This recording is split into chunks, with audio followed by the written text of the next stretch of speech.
পটুয়াখালীর রাঙাবালী উপজেলার মৌডুবি ইউনিয়নের কেউরহাওলা ও ভাঙারখাল এলাকায় বেড়িবাঁধ সংস্কারের নামে প্রায় ৫০০ গাছ উপড়ে ফেলার অভিযোগ উঠেছে। স্থানীয়দের দাবি, পানি উন্নয়ন বোর্ড ও সংশ্লিষ্ট ঠিকাদারি প্রতিষ্ঠানের অবহেলায় ধ্বংস করা হচ্ছে বন বিভাগের দীর্ঘদিনের সামাজিক বনায়ন প্রকল্প।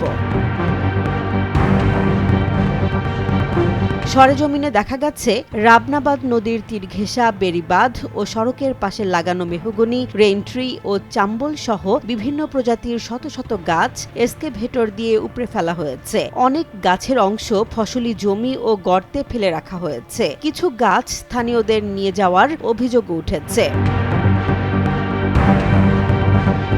স্থানীয়দের অভিযোগ, বন বিভাগের নিলাম বা নিয়মিত অপসারণ প্রক্রিয়া সম্পন্ন হওয়ার আগেই ঠিকাদারি প্রতিষ্ঠান গাছগুলো সরিয়ে ফেলছে। এতে একদিকে সরকার হারাচ্ছে সম্ভাব্য রাজস্ব, অন্যদিকে ক্ষতির মুখে পড়েছেন সামাজিক বনায়নের উপকারভোগীরা। এই অবদার রিপেয়ারিং এর কাজ যখন আসছে, বেকু আসার পর ওই বেকু রাখার জন্য ওই নিচকেরা বাজার দক্ষিণ পাশে ৪-৫টা গাছ ভাঙছে বেকু রাখার জন্য। ভাঙার পরে বিডিও অফিসার আসছে। বিডিও অফিসার আসিয়া তাদেরকে বাধা দিচ্ছে যে তোমরা এখন কাজটা, আমরা গাছগুলো টেন্ডার দিছি, আমরা করে সপ্তাহানি সময় দাও, আমরা গাছগুলো সরাই ফেলে তোরা মারি খাইটু। সে বলছে না, সময় দেওয়ার ১ সেকেন্ড সময় দেওয়া চলবে না। আপনার যদি কোনো পাওয়ার বা কোনো ক্ষমতা থাকে আপনি আইয়া আমাকে কাজ বন্ধ করেন, আমরা ১ সেকেন্ড সময় দেবো না। এরা এই কথা বললা বিডিও অফিসারে পাঠাই দিয়া তারা গাছগুলোর ভাঙ্গা একটা খাল, যে খালে সাথে সাথে বোট দৈনিক আসা যাওয়া করে, সেই খালটার ভিতরে গাছগুলো টুকরো টুকরো করে ফাড়িয়ে খালটা বদ্ধ করে ফেলাইছে। এলাকার মানুষ অনেকক্ষণ দুর্গতির ভিতরে আছে। উপকারভোগী কমিটির সভাপতি মোহাম্মদ আক্কাস ফরাজি দাবি করেছেন, প্রায় ২০ বছর আগে লাগানো এসব গাছের বর্তমান বাজার মূল্য প্রায় ১০ লাখ টাকা। বাধা দেয়া হলেও কাজ বন্ধ হয়নি বলেও অভিযোগ তার। আমি এই সামাজিক বনায়নের সভাপতি। ২০০৫ সালে এই বনায়ন করেছি। এই বনায়ন করার পরে এই অবদা রিপেয়ার করার জন্য এখানে বেকু নিয়ে আসছে।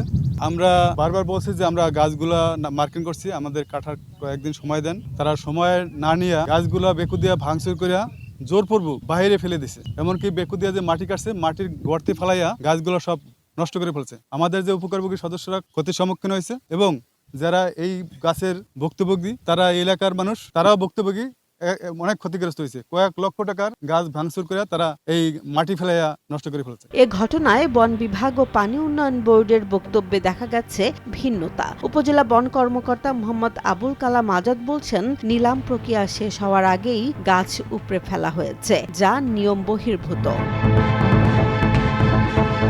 ভাঙ্গে সব হালাই দিচ্ছে, আমরা সদস্যপত্র কোনো বঞ্চিত, অর্থটাও পাই নেই, আর ঠিকাদার আমার কথাবার্তা শোনেন, আর গাছ গাছের যে ভাঙ্গে খালে হালাই দিচ্ছে দারুর কামও লাগে। সরকারের কাছে আমাকে জোর দাবি, আমাকে যে অর্থটা আমরা দিই।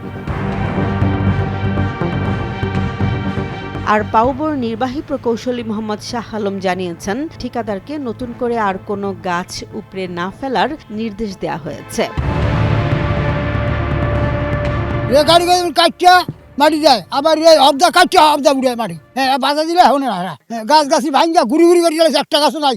হ্যাঁ, এই তো আমার সম্পদ। হ্যাঁ, আমরা 10% পাবো আমরা এই গাছের ভিতর। আমরা এই গাছের সদস্য, আমার কোনো অধিকার নাই, আর সবকিছু কেড়ে গেছে। তবে স্থানীয়দের প্রশ্ন, যে শত শত গাছ ইতোমধ্যে কাটা পড়েছে, তার দায় নেবে কে? জেসমিন জাহান, নিউজ ডেস্ক, জনতা।